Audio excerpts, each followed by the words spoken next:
खबर ॾींदासीं रसूलाबाद में इरफान सतो जी ख़बर मूजिबि रसूलाबाद भरिसां ॻोठ समत चनो जे रवासण मसमात नज़ीरा चना मीडिया ॾियो दाईंदे चयो त मां कुझु साल पहिरियों रज़ाक चना खां 40,000 रोक रक़म वरिती हुई, जेका कुझु टाइम खां पोइ रज़ाक चना मूंखां पैसा घुरिया, जेके पैसा मां गुरबत जे करे वापसी न करे सघियुसि।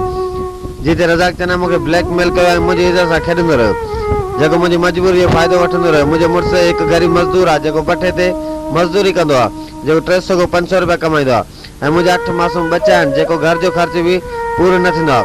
पर आख़िर मां मजबूर थी रज़ाक चना जे ख़िलाफ़ प्रेस कई, मूंसां इंसाफ़ कयो वञे। SSP खैरपुर ऐं SHO हिंगोर जो मुतालबो कयां थी त खुदा मूंसां इंसाफ़ कयो वञे ऐं रज़ाक चने ख़िलाफ़ क़ानूनी कार्रवाई कई वञे।